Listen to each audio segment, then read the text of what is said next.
Por que você jejua, mas não vê mudança nenhuma na sua vida espiritual? John Wesley ensinou que o jejum só produz poder espiritual quando está ligado à oração, arrependimento e obediência. No jejum, o corpo dele reclamava, mas o espírito permanecia desperto. Havia um padrão silencioso que se repetia semana após semana, sem alarde, sem plateia, sem aplausos. Quando o sol começava a se pôr na quinta-feira, ele fazia algo simples e ao mesmo tempo radical. Parava de comer. Não era por falta de comida, nem por penitência, nem por desprezo pelo corpo. Era uma decisão consciente. A partir daquele momento, nenhum alimento sólido cruzaria seus lábios até a tarde do dia seguinte. Apenas água. Às vezes chá simples. Nada que distraísse o estômago do seu vazio deliberado. Enquanto muitos encerravam a semana buscando descanso, ele iniciava um processo de esvaziamento. A ausência de alimento não era o fim, mas o meio. Ele sabia que quando o corpo é privado de algo legítimo, a alma começa a falar mais alto. A fome se tornava uma espécie de campainha espiritual. Cada contração no estômago lembrava que a vida não é sustentada apenas pelo que se mastiga, mas pelo que se busca. O horário nunca era aleatório. Tudo era calculado com precisão quase cirúrgica. Iniciava o jejum ao pôr do sol da quinta-feira. E esta atitude era simbólica. Aquele foi o período em que Cristo entrou no jardim suando sangue, enfrentando o peso da obediência que custaria tudo. Ao iniciar o jejum naquele momento, ele não apenas deixava de comer. Ele se alinhava, era como se dissesse silenciosamente: eu escolho negar a mim mesmo, mesmo quando meu corpo pede alívio imediato. A noite passava sem jantar. A madrugada chegava com o estômago vazio e a mente alerta. O amanhecer da sexta-feira trazia consigo o primeiro desafio real. O corpo esperava comida. O hábito gritava, o relógio biológico cobrava. Mas em vez de ceder, ele se levantava, orava, lia, caminhava, trabalhava. A fome não era combatida com distração, mas redirecionada para Deus. O curioso é que ele não diminuía o ritmo, não se isolava em conforto. Continuava sua rotina intensa, viagens longas, reuniões exaustivas, pregações, aconselhamentos, decisões difíceis, tudo isso enquanto o estômago permanecia vazio. E isso não acontecia uma vez ou outra. Acontecia toda semana, ano após ano, década após década. Não era intensidade ocasional, era consistência incansável. Ao meio-dia da sexta-feira, quando a maioria das pessoas já teria cedido, a fome atingia outro nível. O corpo entrava em modo de sobrevivência. A fraqueza aparecia. A mente tentava negociar. Só um pouco não faria mal. Mas ele conhecia esse jogo. Sabia que ceder ao primeiro desconforto treinava fraqueza, não domínio. Então, quando a fome apertava, ele parava tudo e orava. Não longas, orações decoradas, orações simples e diretas. Deus, eu preciso mais de ti do que de pão. O tempo que normalmente seria gasto preparando refeições se transformava em espaço espiritual. Horas que antes pertenciam à cozinha, agora pertenciam ao quarto de oração. O vazio físico criava margem para a profundidade espiritual. Ele não via isso como perda, mas como troca. Trocava alimento temporário por sustento eterno. Às 3 da tarde, exatamente naquele horário, o ciclo se completava. Não por conveniência, mas por significado. Foi nesse momento que Cristo entregou o Espírito. Foi ali que a cruz atingiu seu clímax. E era ali, toda semana, que ele quebrava o jejum. Não com exagero, não com festa, apenas algo simples, caldo leve, um pedaço de pão, água, nada mais. O corpo recebia o suficiente para seguir, mas o espírito permanecia governando. Esse ritmo semanal moldava tudo. A sexta-feira tinha um peso diferente. Não era apenas mais um dia. Era dia de lembrança, dia de confronto, dia de alinhar o corpo ao espírito. O sábado vinha como recuperação. O domingo como derramamento. Ele não guardava essa prática só para si. Incentivava outros a caminharem juntos. Comunidades inteiras passaram a jejuar no mesmo período, não por imposição cega, mas por convicção compartilhada. Havia algo poderoso em centenas de pessoas, ao mesmo tempo negando o corpo e buscando a Deus. A fome coletiva se transformava em clamor coletivo, e esse clamor produzia impacto real. Muitos achavam exagero. Alguns diziam que aquilo destruiria sua saúde. Outros afirmavam que ele não sobreviveria por muito tempo mantendo tal disciplina. Mas os anos passavam e ele continuava firme. Envelhecia sim, mas com clareza mental, vigor espiritual e disciplina intacta. O corpo dele parecia mais forte do que muitos corpos sempre satisfeitos. Havia semanas em que tudo conspirava contra o jejum, doença, viagens duras, exaustão extrema. Ainda assim, quando o horário chegava, ele iniciava, não por teimosia, mas por convicção. Ele sabia que abrir exceções baseadas em conveniência destruiria o fundamento da disciplina. O corpo sempre encontrará uma desculpa. O espírito precisa aprender a governar. Com o passar dos anos, ajustes foram necessários. A idade trouxe limitações reais. O jejum precisou ser encurtado.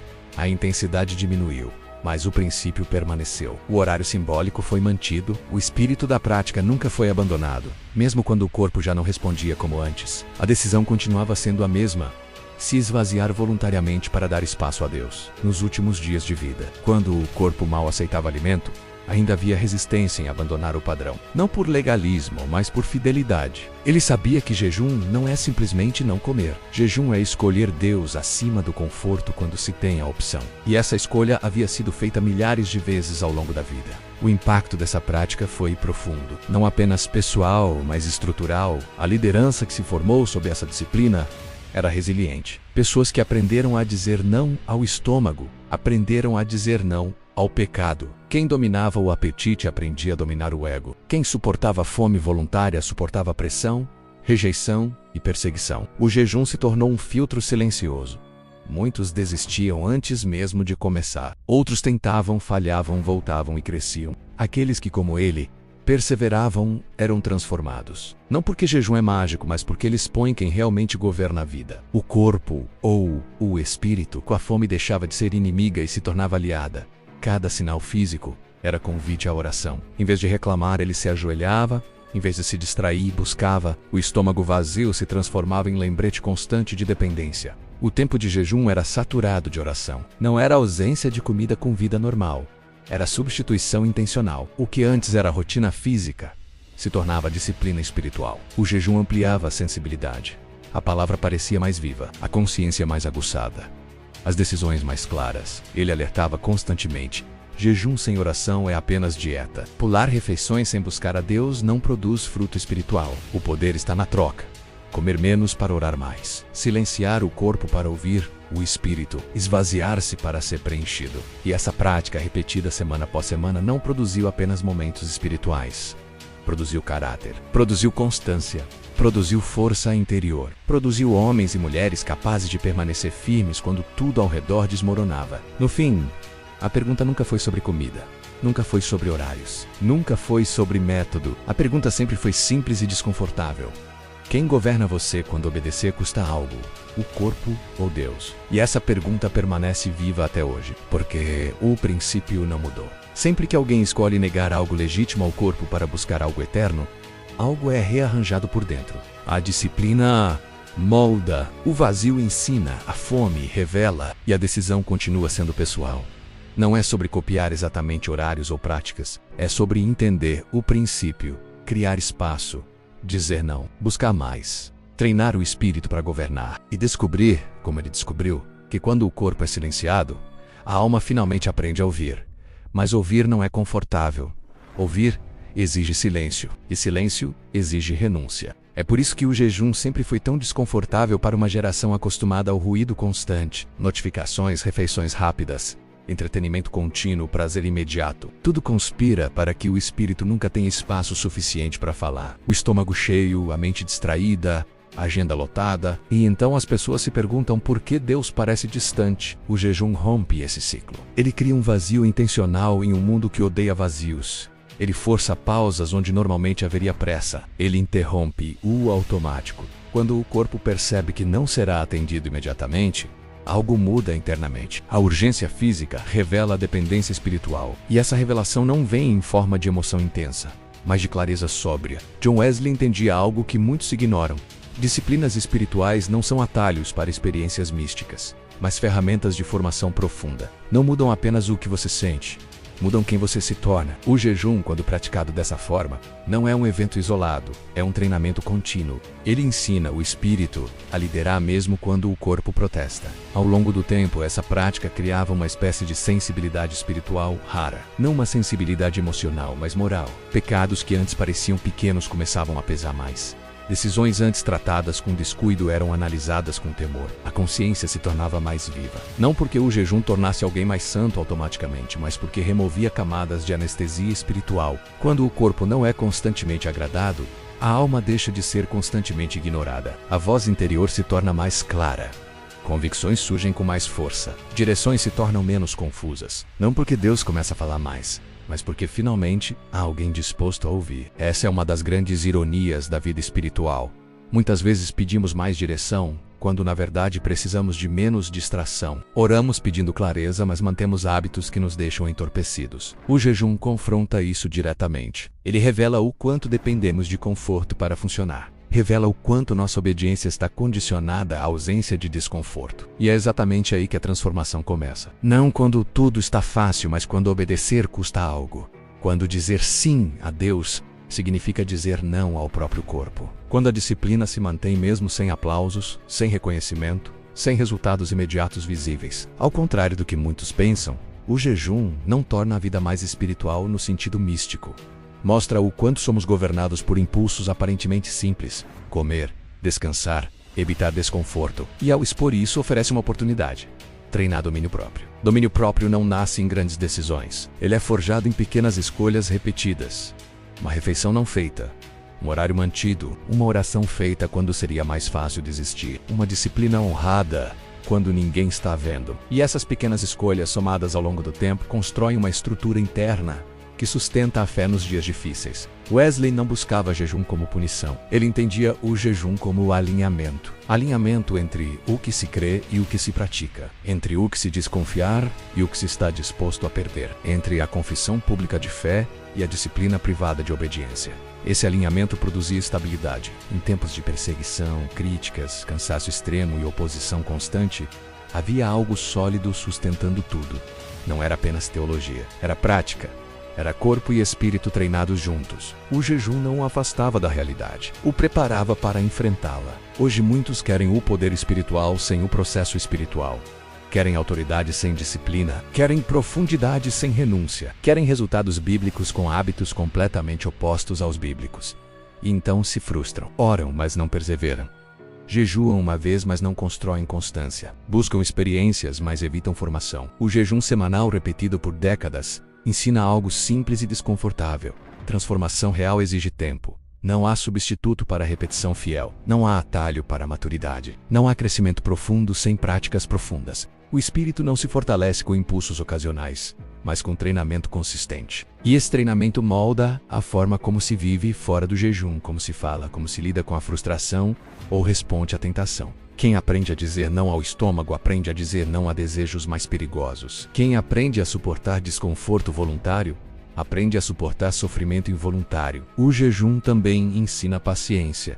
Ele desacelera, obriga a esperar, a aceitar que nem tudo será resolvido imediatamente. Em um mundo viciado em respostas rápidas, o jejum ensina a permanecer, a suportar, a confiar que Deus trabalha mesmo quando não há alívio imediato. E talvez essa seja uma das maiores lições. Deus não é manipulado por sacrifícios, mas responde à obediência sincera. O jejum não compra respostas, ele prepara o coração para recebê-las. Ele não força Deus a agir, ele ajusta o ser humano para cooperar. Por isso, copiar apenas o método sem compreender o princípio é inútil. Não se trata de quinta ou sexta. Não se trata de horários exatos. Não se trata de imitar Wesley externamente. Trata-se de internalizar o mesmo espírito. Criar espaço intencional para Deus governar acima do conforto. A pergunta, no fim, não é quanto tempo você jejua. A pergunta é o que governa suas decisões quando há desconforto. O jejum apenas revela a resposta. Ele expõe quem está no controle quando obedecer custa algo real. E talvez seja por isso que tantos evitam essa prática. Não por falta de conhecimento, mas por medo da revelação. Porque o jejum não mostra apenas fome. Ele mostra prioridades, mostra dependências, mostra quem manda. Mas para aqueles que são perseverantes, o resultado é claro. Não uma vida sem lutas, mas uma vida com estrutura. Não ausência de fraqueza, mas presença de domínio. Não facilidade constante, mas firmeza contínua. E pouco a pouco, quase sem perceber, o espírito aprende a liderar. A alma aprende a ouvir.